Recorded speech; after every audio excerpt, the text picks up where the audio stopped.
तो आज हमने डिस्कस करना था 92 में लैक ऑफ अंडरस्टैंडिंग से और मिसअंडरस्टैंडिंग से। देखो, इसमें परेशान नहीं होना कि अंडरस्टैंडिंग लैक ऑफ अंडरस्टैंडिंग क्या होती है और मिसअंडरस्टैंडिंग क्या होती है। सिंपल सा कॉन्सेप्ट है।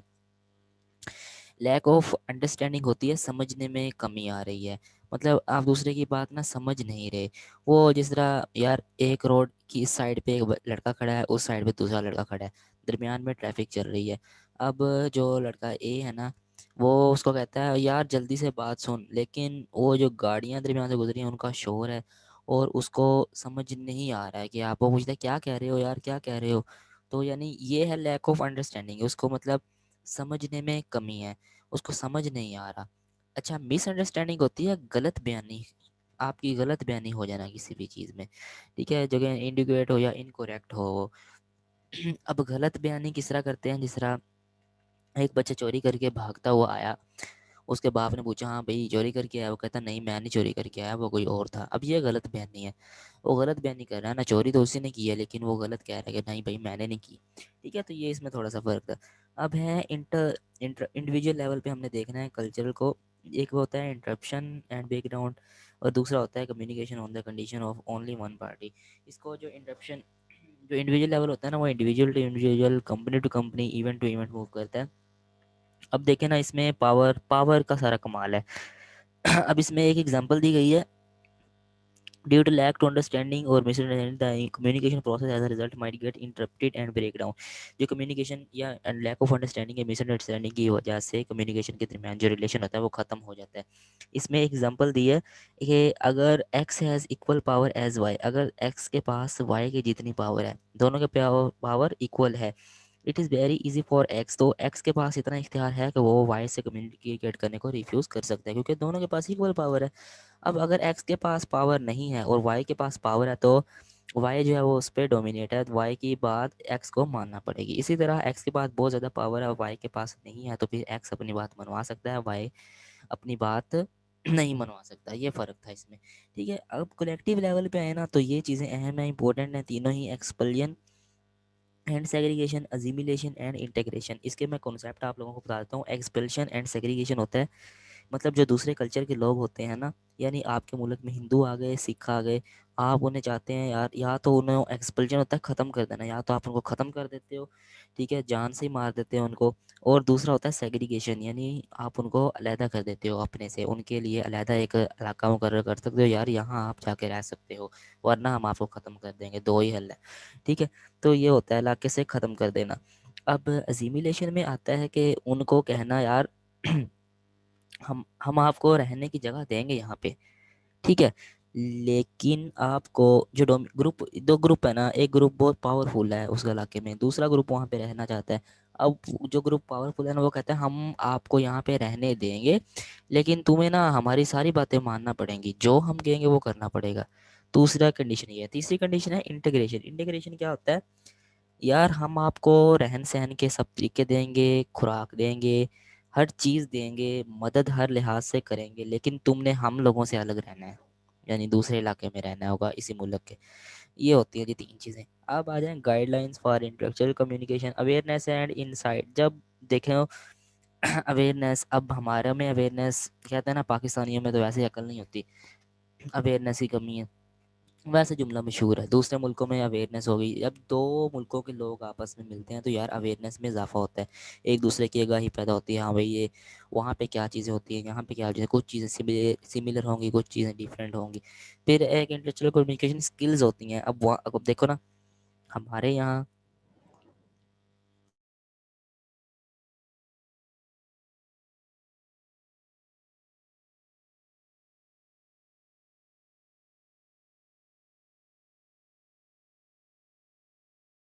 सॉरी मैंने माइक बंद किया था अपना, जो होती है ना कम्युनिकेशन स्किल्स। अब पाकिस्तान में स्किल्स की कमी है, इतनी ज़्यादा महारत नहीं होती लोगों के पास। अब चाइना के पास हर तरह की स्किल है। आ गया ना कल्चर में फ़र्क। अब चाइना में जब बच्चा पैदा होता है, उसको पढ़ने के साथ साथ ही उसको मतलब इंजीनियरिंग यानी टेक्नोलॉजीज़ में लाना शुरू कर देते हैं, डिफरेंट चीज़ें उसको सिखाना शुरू कर देते हैं, ताकि ये बच्चा बड़ा हो के ना काम करना शुरू कर देगा। लेकिन पाकिस्तान में सुबह अल्लाह 22-22 साल तक पढ़ते रहो, जॉब फिर भी नहीं मिलती, इसलिए स्किल्स की कमी है। फिर कहते हैं रिटर्न कम्युनिकेशन होती है, या तो अब देखो ना, कुछ मुल्कों में बहुत जार्गन लफ्ज़ यूज़ होते हैं, पाकिस्तान में सिंपल उर्दू यूज़ हो जाती है, कहीं पे इंग्लिश भी यूज़ हो जाती है।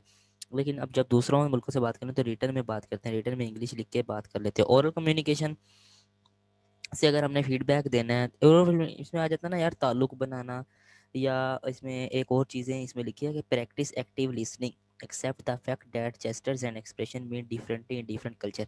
यानी आपके अल्फाज, आपके इशारे, आपके एक्सप्रेशन जो हैं फेस टू फेस, वो हर उसके डिफरेंट होते हैं, डिफरेंट कल्चर्स में डिफरेंट होते हैं। फिर वो बात करता है फ्लेक्सिबिलिटी की।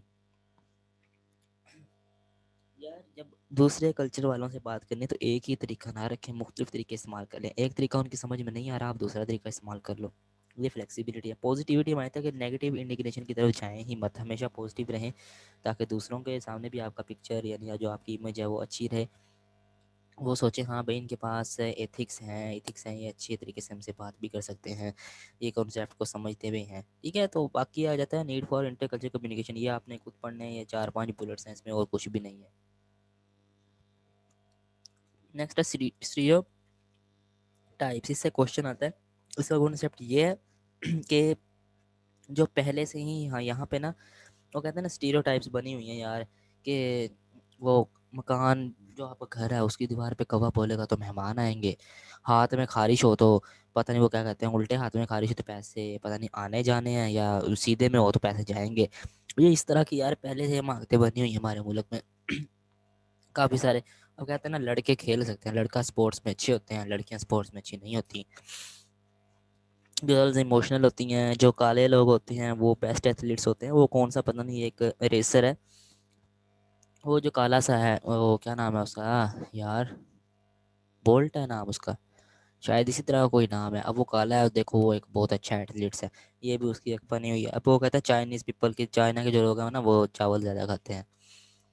अब इसी तरह से वो कहते हैं जो लोअर क्लास लोग होते हैं ना, गाँव वगैरह के पेंडू लोग होते हैं, वो अनएजुकेटेड होते हैं। जो कि गलत बातें हैं यार, क्या गाँव वाले पढ़ते नहीं हैं? मैं भी तो गाँव से ही हूँ अल्हम्दुलिल्लाह, और हमें तो फ़ख्र है भाई हम पेंडू हैं। ठीक है जैसे भी हैं। फिर वो कहते हैं मैन आर स्ट्रोंगर देन, के आदमी जो होते हैं ना वो औरतों से ज़्यादा ताकतवर होते हैं। जो चाइनीज़ होते हैं वो कम्पिटिटिव रेस, मतलब उनमें एक जैसी उनकी शक्ल होती है। देखे ना चाइनीज़ सारे एक जैसे लगते हैं, उनके मुंह एक जैसे होते हैं गोल गोल से, वहाँ पे एक ही ज़ात चलती रहती है। फिर आ जाते हैं कि ओल्ड पीपल, जो बूढ़े लोग रहते हैं, उनके भूलने की आदत ज़्यादा होती है। ठीक है, अब ये कहते हैं ना इस्लाम दूसरे रिलीजन से ज़्यादा ग्रो करता है, ये तमाम जो लायर्स होते हैं वो ग्रीडी होते हैं, तो ये सब चीज़ें। लेकिन यहाँ पे जो एंड में लिखा है ना स्टीरियोटाइप है 4 मेन कैरेक्टरिस्टिक्स, ये आपने याद कर लेनी है। ये एमसीक्यूज आता है। They have simpler than reality, they are so acquired from others rather than one own experience, they are erroneous, erroneous होता है बेकायदा, जो दुरुस्त ना हो। ठीक है ना, ये बेकायदा होती हैं, बाकायदा नहीं होती, बेकायदा होती है, इनका कोई वही नहीं है डिसिप्लिन। फिर है दे resist change if entrenched deeply, ये एमसीक्यूज आया हुआ था। जो एंट्रेंच होता है वो होता है मोर्चा बंद, मोर्चे में महफूज। यार ये मोर्चे में महफूज हैं, जब से चली आ रही हैं एक जगह महफूज है, हाँ भाई हर बंदा इसको यूज़ करता रहता है। Next most important topic of the chapter, thinking process. Thinking क्या होती है? थिंकिंग सोचना होता है, आप लोगों को भी पता है। अब सोचना किस तरीके से, इसमें आ जाती हैं दो चीज़ें, क्रिएटिव थिंकिंग और क्रिटिकल थिंकिंग।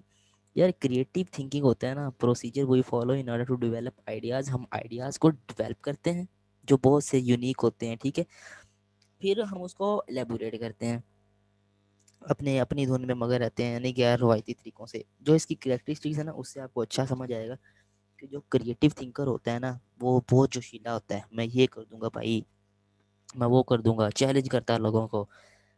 ठीक है, एक creative thinking challenges assumptions and does not, वो आसानी से हार भी नहीं मानता, फिर वो चैलेंज अपने कंप्लीट करता है। फिर जो क्रिएटिव थिंकर होता है वो अपनी बात मनवा कर रहता है, डोमिनेंट होता है, इम्पल्सिव होता है। फिर वो कहता है they develop the ability to deal with ambiguity and unstructured problems. लेकिन अगर हम, बाकी ये थ्योरी है, ये खुद रीड कर लीजिएगा, इसमें कुछ भी नहीं है। 95 में जो दिया है role of creativity in life. जो क्रिटिकल थिंकर होता है ना वो सोचता है, एक सेकेंड, वो सोचता है, चीज़ों को समझता है, आइडियाज़ लगाता है, कोशिश करता है, जो वैल्यूज़ होती है उनको मेजर करता है, इतना गया, इतना आया, इतना पैसा आया, इतना गया, कहाँ गया, क्यों गया, वो सब चीज़ें क्रिटिकल थिंकर ही पता लगाता है। अब नेक्स्ट फ़र्क है जी, किन के दरमियान फ़र्क बताया हुआ है, क्रिटिकल थिंकर और अनक्रिटिकल थिंकर। जो क्रिटिकल थिंकर होता है ना उसमें ड्राइव फॉर क्लैरिटी बहुत क्लियर होता है, एक्यूरेसी, वो चीज़ें सब कुछ दुरुस्त रखता है अपने पास। अनक्रिटिकल थिंकर तो अनसर्टेन होता है, इम्प्रिसाइज, इनएक्यूरेट, गलत होता है, ना दुरुस्त होता है। अब क्रिटिकल थिंकर में आ जाता है कि are sensitive to ways in which critical thinking can be twisted by egocentrism. Egocentrism होती है अनापरस्ती, इसमें विशफुल थिंकिंग होती है। लेकिन जो अनक्रिटिकल होता है वो ये एमसीक्यूज है, ये वाला जो डिफरेंस है इनमें, open fall prey to egocentrism and wishful thinking वगैरह।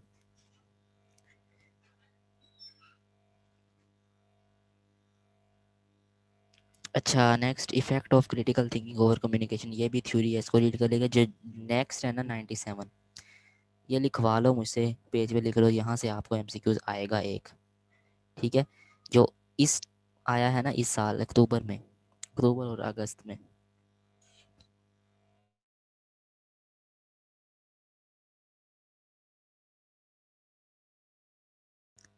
कि कौन से एमसीक्यूज आएंगे, ये मैं आपको ना करके दिखाता हूँ, ज़रा इसका बताता हूँ।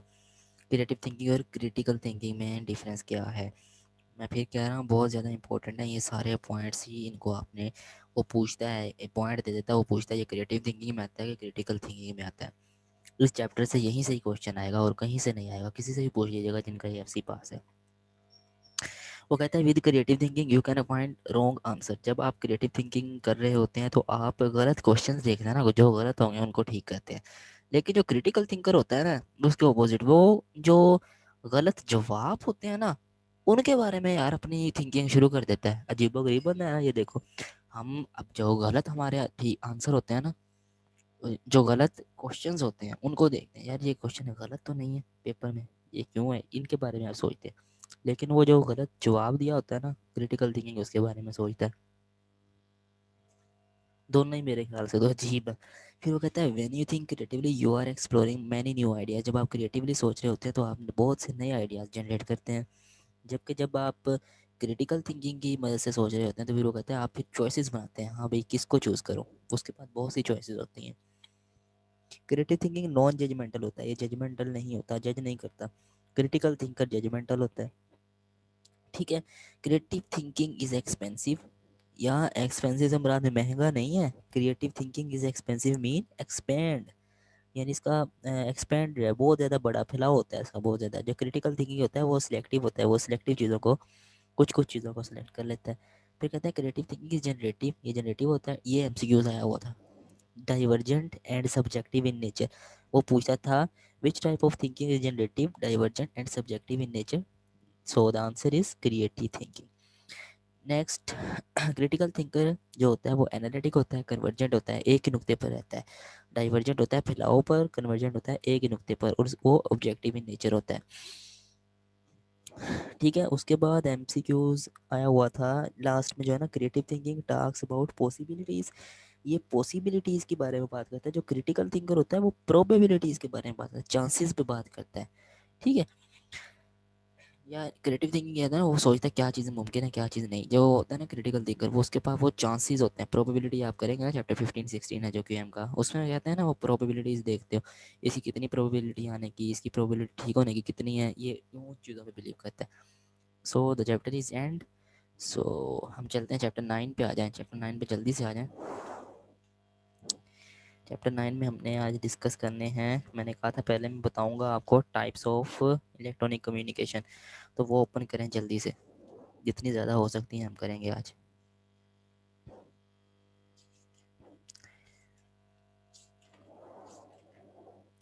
अच्छा, देखो जो चैप्टर 9 है ना बहुत ही इम्पोर्टेंट है, 15 से 20 एमसीक्यूज यहाँ से आते हैं पेपर में।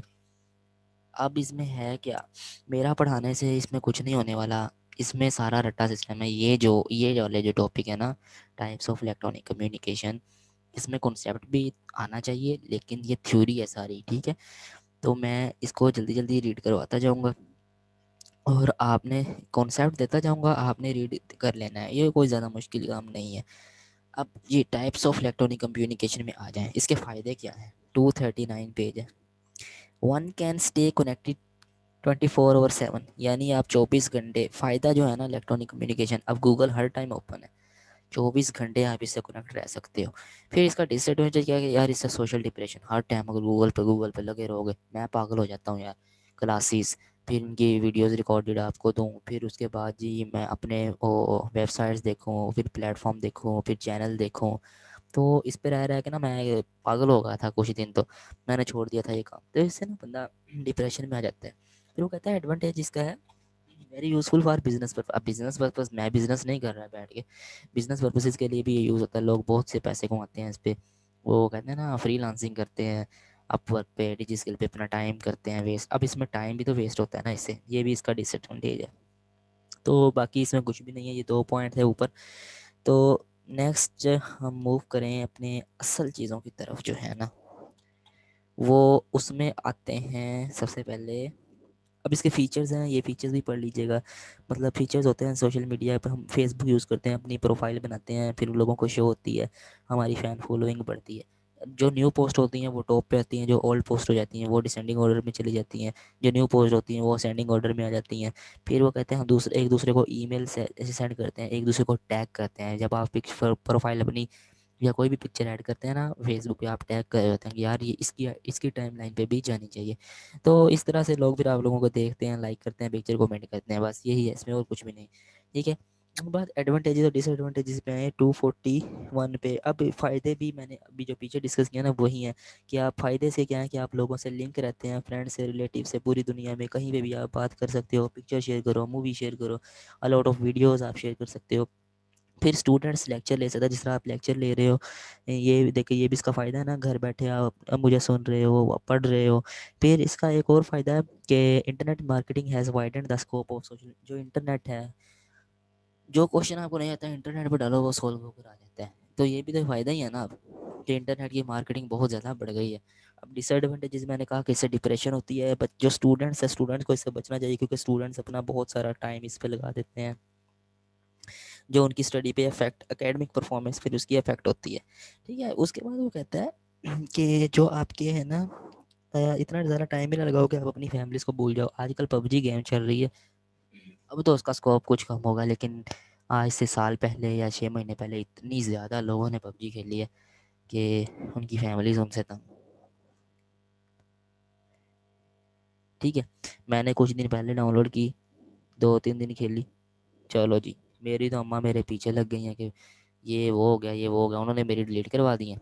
मैंने कल से चोरी की हुई है फिर इंस्टॉल, और मैं खेल रहा हूँ। ठीक है। तो बंदा यार उसमें लग जाता है। अब ये मैंने पढ़ा के ना, फिर मैंने अपना पढ़ना है, अपना पढ़ के मैं देखो मैंने फारिग हो जाना 11:30, 11:30 12 बजे। फिर मैंने पबजी खेलनी है 3-4 बजे तक, फिर मैंने सोना होता है। तो देखा ना, ये इस तरह से हम फैमिलीज़ को भी निगलेक्ट कर देते हैं, इग्नोर कर देते हैं बहुत सारी चीज़ों को। अच्छा, इस पे फिर आप किसी की प्रोफाइल, यानी जो कहते हैं ना आजकल फ़ोटोशॉप हो गई है यार, उसकी वीडियो वायरल हो गई, वीडियो वायरल हो जाती हैं लोग, अब टिकटॉकर्स की वीडियो वायरल होती हैं। तो इस तरह से देखो, रेपुटेशन, सोसाइटी में आपकी रेपुटेशन भी ख़राब हो सकती है अगर आपके खिलाफ कोई गलत फ़ोटो शेयर कर दे, तो ये इसका नुकसान है। फिर आप आते हैं ब्लॉग्स की तरफ। ब्लॉग्स क्या होते हैं? ब्लॉग्स होते हैं आपके जर्नल्स, आपकी डायरी। आप लिखते हैं अपनी कोई भी कंटेंट लिखते हो, जिस तरह एक कंटेंट उठाते हो कि यार अंडे ज़्यादा क्यों खाते हैं, अंडे ज़्यादा खाने से क्या होगा, एग्स से। मैंने लिखा था इस पे अपना ब्लॉग।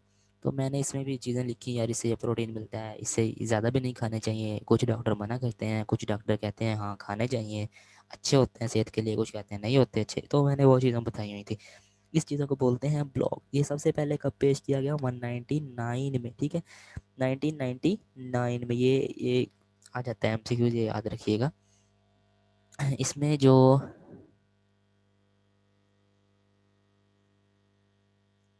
सर वॉइस, क्या हुआ? वॉइस को वॉइस नहीं सही आ रही?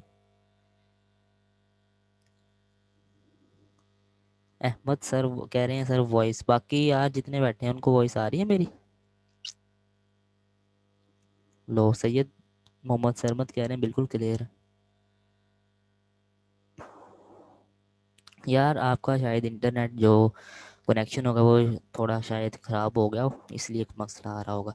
फिर कहते हैं पर्सनल यूजेस ऑफ ब्लॉग 242, ये दोनों ही एमसीक्यूज हैं, इस बार आए हुए हैं अक्टूबर में। ये आपने पढ़ने हैं कि जो ब्लॉग होता है वो रिकॉर्ड डाटा, डाटा को रिकॉर्ड करने के लिए यूज़ हो जाता है ना। फिर इसका रिसर्चिंग एक्सपेरिमेंट आप बना सकते हो, उससे फिर रिजल्ट अपने अखज़ कर सकते हो। फिर वो किसी के एक्सपीरियंसेस, थॉट्स, ओपिनियंस भी आप अपने ब्लॉग में लिख सकते हो। ठीक है, फिर नेक्स्ट है फीचर्स ऑफ ब्लॉग। ये थ्योरी है, इसको आप खुद कर लीजिएगा। एडवांटेजेस में आते हैं कि blogs are very easy to create, ये बहुत जल्दी क्रिएट हो जाते हैं और आसानी से इसको मेंटेन भी किया जाता है। ये तकरीबन 5-10 मिनट लगते हैं यार, ब्लॉग बन जाता है। हाँ, एक और चीज़ आपको बता चलो, ब्लॉग से ना आप पैसे भी कमा सकते हो। ब्लॉगर ऐप है, गूगल पे लिखें blogger.com, वहाँ पे ब्लॉगर आ जाएगा। अपना ब्लॉग लिखो, कॉन्टैक्ट 1000 वर्ड का। ठीक है, वो तो आपका अपना होना चाहिए, किसी का चुराओगे फिर नहीं। तो जब आप लिख लो ना 10-15 ब्लॉग इस तरह ही हज़ार लफ्ज़ों के, तो फिर वहाँ पे एक होता है अर्निंग का ऑप्शन। अर्निंग का ऑप्शन एडसेंस अकाउंट से कनेक्ट कर लो, तो आपकी फिर जितने लोग आपको देखेंगे ना उस हिसाब से आपकी अर्निंग होती रहती है। ठीक है, देखो ये मैंने आपको फ़ायदा बता दिया। अब बुक वाले एडवांटेजेस छोड़ने नहीं है कि सर ने ये बता दिया फ़ायदा, ये भी पढ़ने हैं आपने। ठीक है, इसका ये भी फ़ायदा है एक। फिर वो कहते हैं they are commonly regularly updated, ये रेगुलरली अपडेटेड है, और यानी यानी कि ग्रेट लर्निंग एक्सपीरियंस है। 2-3 ब्लॉग मैंने लिखे, आपको भी शेयर किए, वो जिसमें मैंने बताया हुआ था चैप्टर नंबर, ये बहुत ज़्यादा इंपॉर्टेंट है। चैप्टर के रिलेटेड मैंने अपना एक ब्लॉग दिया हुआ था। नेक्स्ट ब्लॉग मैं तैयार कर रहा हूँ कैलकुलेटर की वीडियोस पे। ठीक है, तो फिर उसमें कहते हैं ब्लॉगिंग की वेरिएशन है, ये भी एमसीक्यूज आता है तीनों, ब्लॉगिंग, ब्लॉगर, ब्लॉगोस्फेयर। यार जिस ब्लॉग लिखने का जो अमल होता है ना, वो ब्लॉगिंग कहलाता है। ब्लॉगर वो होता है जो ब्लॉग लिखता है। ब्लॉगोस्फेयर होता है जो आपकी कम्युनिटी होती है, जो आपके ब्लॉग को पढ़ती है। ये बस ये। ठीक है, जो अगस्त का पेपर हुआ उसमें ब्लॉगोस्फेयर आया था, कहा था the online community of blogs and bloggers are called blogosphere. अब कुछ हैं types of blogs. Types of blog, personal blogs में आ जाए तो वो आपकी डायरी होती है, जो आप अपनी डायरी रात को लिख के सो जाते हैं। ठीक है, फिर क्या होता है, कॉर्पोरेट ऑर्गेनाइजेशनल मीटिंग्स होती हैं। अब ये क्या, ये इंटरनल भी हो सकती हैं, एक्सटर्नल भी हो सकती हैं। ठीक है, इससे marketing, branding, public relationship purpose के लिए यूज़ होता है। बाय जेंडर, जो बाय जेंडर होता है ना, वो कहता है a large type of micro blogs is chiefly textual where as some focus on art, photograph, videos, music वगैरह। ये होते हैं मैक्रो ब्लॉगिंग। मैक्रो क्या होता है, लार्ज टाइप। माइक्रो क्या होता है, शॉर्ट टर्म वाली। ठीक है, तो another important type of blogging is micro blogging that are अब शॉर्ट, जहाँ पे आप शॉर्ट पोस्ट लिखोगे ना, कम अल्फाज वाली पोस्ट, वो होती है माइक्रो ब्लॉगिंग। जहाँ पे ज़्यादा अल्फाज वाली लिखोगे होती है मैक्रो ब्लॉगिंग। ये डिफरेंस बाय डिवाइस होता है mobile. For example a blog written by a mobile. अब मोबाइल के ज़रिए आप लिखोगे ना, उसे क्या कहते हैं, मो ब्लॉग। लैपटॉप से लिखोगे लैप लॉग। तो डिफरेंट चीज़ें इसमें आ जाती हैं। फिर आ जाती है पॉडकास्टिंग, ये इंपॉर्टेंट है, हर साल इससे क्वेश्चन आता है। पॉडकास्टिंग क्या होती है, आपकी नशरियात होती हैं। अभी क्या टाइम हो रहा है, तकरीबन इस 9 बजने वाले हैं, 9 बजे कामरान खान का शो आ जाता है दुनिया न्यूज़, आता है। आप लोग भी देखते होंगे। वो क्या होता है, प्रोग्राम नशर हो रहा होता है, न्यूज़ चैनल एक प्रोग्राम को नशर कर रहा है। ठीक है, और आज शाहजेब खान दादा के साथ जियो न्यूज़ पे आता है, तो उससे नहीं देखते सर देखा करो यार। वो 1 घंटे में ना, 1 घंटे में जो पूरे दिन में पाकिस्तान में जो कुछ हुआ होता है ना, वो उसमें बता देता है। ठीक है, कामरान खान आपको पता है पाकिस्तान का, वो कहते हैं ना सबसे बड़ा एंकर है। वो 3 दिन शो करता है एक हफ्ते में, उसकी 35 लाख तनख्वाह है सिर्फ 3 दिन की। 1-1 घंटा 2-2 घंटा आता है वो। तो क्यूएम से भी भरा, लो जी, क्यूएम क्या है यार उसके आगे। वो बता तो रहा हूँ ना, 3 दिन वो शो करता है, 35 लाख उसकी तनख्वाह होती है दुनिया न्यूज़ की तरफ से। देखो वो कितना पड़ा है। तो अच्छा, अब हम बात कर रहे थे नशरियात होती है जी प्रोग्राम्स की। इसके प्रैक्टिकल यूजेस में देखो, जैसे ना रेडियो शोज़, तो ये television shows, television program, dramas आते हैं ना, ड्रामा नशर होता है, जियो न्यूज़ पर ड्रामे आते हैं। ARY के ड्रामे आते हैं, जिस तरह वो चला था मेरे पास तुम हो, पता नहीं क्या है मेरे पास तो ठीक है, तो ये भी एक ड्रामा नशर किया जाता था ARY चैनल पे। ठीक है, तो ये होती है पॉडकास्टिंग, किसी भी चीज़ की पॉडकास्टिंग हो रही होती है। अब पॉडकास्टिंग का एक एडवांटेज पता क्या होता है, कि दुआएं, यार मैं नहीं देखता ड्रामे ARY के। ठीक है, ये हम फिर बात कर लेते हैं एंड में कि कौन कौन से ड्रामे देखते हैं आप, पहले ये एंड कर लें। तो जो पॉडकास्टिंग होती है ना, इसका एक बेनिफिट ये होता है कि आप फेसबुक यूज़ करें, वीडियोस आती हैं ना, वीडियोस, एक पहली वीडियोस देखते हैं आप, नीचे स्क्रॉल करते हैं, वीडियोस ऑटोमेटिकली चलना शुरू हो जाती है। ये एक फंक्शन है जी पॉडकास्टिंग का। ठीक है, सॉफ्टवेयर ऑटोमेटिकली अपडेट भी हो जाते हैं। आप इंटरनेट ओपन करते हो सॉफ्टवेयर मोबाइल के, ऑटोमेटिकली अपडेट हो जाते हैं। अब इसके एडवांटेजेस में एक है कन्वीनियंस, आप हर चीज़ आसानी से फाइंड कर सकते हो, क्विकली चलना शुरू हो जाते हैं। स्पॉन्टेनियसली प्लेड, लाइक आप वीडियो चलाते हो ना यूट्यूब पे, तो ऐड चलना शुरू हो जाते हैं। ये क्या है, यानी कि ऑटोमेटिकली ऐड ओपन हो गए ना। ये है एडवांटेजेस। फिर है इजी रीच, आप पॉडकास्टिंग यूज़ करके किसी तक बिल्कुल आसानी से पहुंच, मैं कह रहा था ना अभी कामरान खान एक दिन जो एक शो करता है उसमें आज के दिन की सारी खबरें उसमें वो ऐड कर देता है। तो देखा इजी रीच हो गया ना, मैं क्या सारी हेडलाइंस देखूंगा पूरे दिन की, 1 2 3 4 5 बजे वाली, वो एक ही शो में सब कुछ बता देता है। तो ये क्विक रीच होती है। फिर होता है डिसएडवांटेज, अब असेसिबिलिटीज इश्यूज आते हैं। अगर हम एडिटिंग करें ना, कोई हाई मतलब वो हाई क्वालिटी की फाइल्स अगर हम अपलोड करते हैं तो उससे एक्सेसिबिलिटीज इश्यूज आते हैं। किसी के यहाँ एचडी चलती नहीं है कुछ, अब जैसा 4G है, 4G कुछ इलाकों में है कुछ में नहीं है, तो ये एक्सेसिबिलिटी इश्यूज ही आ रहे हैं ना पॉडकास्टिंग में। तो प्रोडक्टिविटी इश्यूज होते हैं कि प्रोडक्टिविटी इश्यूज सुनो, ये क्या, आप पढ़ रहे हो लेक्चर ले रहे हो, आपको आ गया जी किसी का मैसेज, लो जी बुक छोड़िए आप मोबाइल पकड़ लिया। ये भी इसका नुकसान है कि मतलब आप अपनी जो डिस्ट्रैक्शन होती है, सोर्स ऑफ डिस्ट्रैक्शन मोबाइल है आपका, तो मोबाइल से थोड़ा दूर रहिएगा। ठीक है, नेक्स्ट आते हैं हम डिस्कशन बोर्ड। डिस्कशन बोर्ड क्या होते हैं? Discussion board are internet chat forms, आपकी वेबसाइट्स, आपके गूगल्स, आपके ट्विटर, ये होते हैं डिस्कशन बोर्ड्स। इसके अगर हम जाएं एडवांटेजेस की तरफ, वो कहता है ability to express and see differing views opinions और diverse range of topics, forums produce a discussion environment.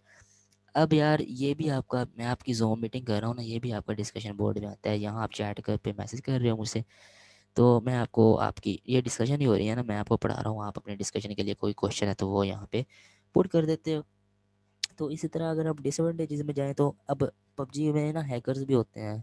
चलो यार पबजी की क्या एग्जांपल दूँ, अभी ना ये लास्ट जब कोरोना आया तो एक कौन सा बोर्ड था, वहाँ पे उसने किसी हैकर ने उसकी वेबसाइट को हैक किया, ये इन्हीं का ही था, HSC वालों का। तो उसने कह दिया हाँ भाई स्कूल जो है वो, ये जो हमारा बोर्ड है ना, इसकी 15 दिन तक इनके स्कूल बंद है और पेपर नहीं होंगे। अब आए इनकी बोर्ड की तरफ से तो ऐसा कोई वो नहीं था, लेकिन हैकर ने हैक करके पोस्ट कर दी थी, तो इस पे हैकर्स भी आ जाते हैं। फिर सच फॉरम्स में फ्लॉप क्विकली, ये जल्दी ही कोई अब व्हाट्सएप पे ना रिपोर्ट हो जाती है।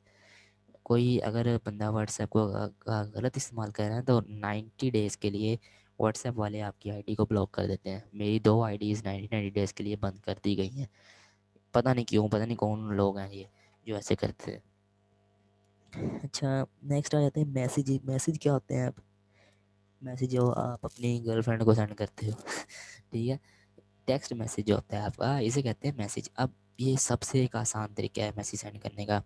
You can send quick message easily, लेकिन फ्री नहीं होता है ही नहीं, चलो अल्लाह ताला दे दे।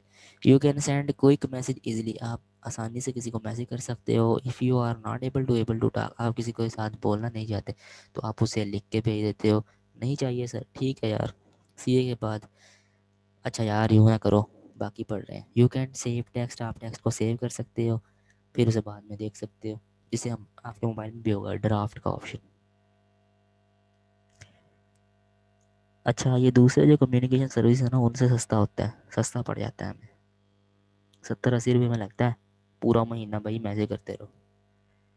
अच्छा, अभी रहते हैं प्रैक्टिकल यूजेज में टेक्स्ट मैसेजिंग इन बिजनेस। अब देखो कोई एक मैसेज है बिजनेस में, वो आप ना बहुत जल्दी अपने एम्प्लॉय तक पहुंचाना चाहते हो, तो आप कौन सा मेथड यूज़ करते हो? टेक्स्ट मैसेज का। ये एमसीक्यूज आया हुआ था कि यार आपने ना अपने एक रिपोर्ट्स हैं, उन एक मीटिंग बुलानी है एक मैनेजर ने, तो बिज़नेस के लिए, बिज़नेस के काम के लिए, तो उसने ना बहुत जल्दी अपने एम्प्लॉयज़ को बुलाना है, तो क्या करेगा? ईमेल करेगा, ईमेल कोई देखे ना देखे, कॉल करेगा अलग अलग सब बंदों को? नहीं, इतना टाइम नहीं, वो एक मैसेज लिखेगा और 20 25 लोगों को एकदम सेंड कर देगा। ठीक है, तो ये क्विक वे है। फिर आते हैं chat in and instant messaging. Instant messaging और चैट क्या है? आपका व्हाट्सएप, आपका मैसेंजर, फेसबुक का जो मैसेंजर है वो। अब इसके एडवांटेजेस क्या है? एक तो फीचर है ये इंटरनेट के ज़रिए होगा हमेशा, व्हाट्सएप बगैर इंटरनेट के चला के दिखा दो मान जाऊँ, मैसेंजर चला के दिखा दो मान जाऊँगा, इंटरनेट ज़रूरी है यार इनके लिए। ठीक है, तो इंटरनेट की फैसिलिटी होनी चाहिए, और इस क्योंकि इसमें बहुत ना कॉस्ट कम आती है। अब आप अगर जोंग का पैकेज लगाए ना व्हाट्सएप का, वो 50 रुपीज़ में लग जाता है पूरे महीने का, लो 50 रुपये में पूरा महीना व्हाट्सएप चलाते रहो, तो ये लिटिल कॉस्ट है। अब इसका एडवांटेज भी यही होगा कि ये कॉस्ट सेविंग है, इसमें पैसे नहीं लगते और रियल टाइम कम्युनिकेशन होती है इसमें ना नाम पूछे हुए थे, इसमें एमसीक्यूज़ में एक में कि जो इसके एडवांटेजेस है ना, रियल टाइम कम्युनिकेशन जो है वो किसका एडवांटेज है, तो वो चैट एंड इंस्टेंट मैसेजेस का एडवांटेज है। फिर डिसएडवांटेज होता है कि इससे बहुत सेंसिटिव इन्फॉर्मेशन, आप मैसेज कर रहे होते हो ना, तो आपके साथ जो बंदा बैठा होता है उसकी नज़र आपके मोबाइल पे होती है, हाँ भाई किसको मैसेज कर रहा है, क्या क्या मैसेज कर रहा है, ठीक है। तो वो कहते हैं ना कि आपके शोल्डर से वो मैसेज देख सकता है, इसमें लिखा हुआ है, इसको जब आप पढ़ेंगे कंपैटिबिलिटी होती है कि हर एक की स्ट्रेंथ होती है और हर एक बंदे की एक वीकनेसेस भी होती हैं। अब हर बंदा ताकतवर नहीं होता, उसमें कुछ ना कुछ वीकनेसेस होती हैं। Almost each program communicate on its own network which makes compatibility a problem. अब उस एक बंदे को ना एक काम में स्ट्रेंथ हासिल है लेकिन एक काम में उसकी वीकनेस है, तो ये तो कंपेटिबिलिटी हो गई ना, एक काम वो अच्छे से कर सकता है, एक काम वो अच्छे से नहीं कर सकता। अब एक बंदा खुदा ना खास्ता कोई बंदा पाँव से नहीं चल सकता, वो हाथों से तो काम कर सकता है, हाथों में उसकी ताकत है, पाँव में उसकी वीकनेस है। फिर एक होता है डिस्ट्रैक्शन। डिस्ट्रैक्शन क्या होती है, आप ना टेबल टेनिस खेल रहे हो, ये ना अभी ये वाक़या हुआ है हमारे साथ। हमारी क्लास का जो लड़के हैं ना वो ऐसे ही खेल रहे थे टेबल टेनिस, तो पास से लड़कियां गुजरी हैं, तो उससे बॉल मिस हो गई। तो उसने ऊंची सारी आवाज़ में कहा यार डिस्ट्रैक्शन तो होगी जब आप ऐसे करोगे, तो इस फिक्रे से समझ जाओ कि उसने मतलब वो लड़कियों को देखने लगे तो बाल खराब हो गई। तो ये होती है डिस्ट्रैक्शन। नेक्स्ट आ जाए ईमेल की तरफ। ईमेल थोड़ा बड़ा टॉपिक है, इसको स्किप करें, वीडियो कॉन्फ्रेंसिंग पे आए, ईमेल कल करेंगे, बकिया चैप्टर के साथ ना ईमेल फिर हम कल कर लेंगे। अच्छा, वीडियो कॉन्फ्रेंसिंग क्या होती है? वीडियो कॉन्फ्रेंस, आप व्हाट्सएप पे वीडियो कॉल नहीं करते किसी को, ये आपकी वीडियो कॉन्फ्रेंस। लेकिन एक बात याद रख लें, वीडियो कॉन्फ्रेंस में इंटरनेट की फैसिलिटी लाजमी है। ये क्वेश्चन आता है यार, इसलिए मैं कह रहा हूँ कि ये बात याद रख लें, ठीक है। इससे अब दूसरे मुल्क में आपने बात करनी है, इससे आपकी जो एयर ट्रैवल की कॉस्ट है वो भी रिड्यूस हो जाएगी।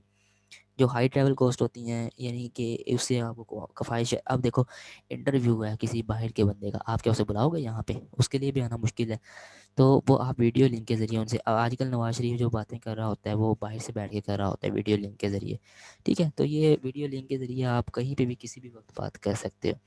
इसके एडवांटेजेस बेनिफिट्स में अगर हम बात करें, ये फेस टू फेस मीटिंग होती है। अब फेस टू सॉरी कह रहा हूँ, फेस टू फेस मीटिंग कह रहा हूँ, फेस टू फेस मीटिंग नहीं होती वीडियो कॉन्फ्रेंसिंग में।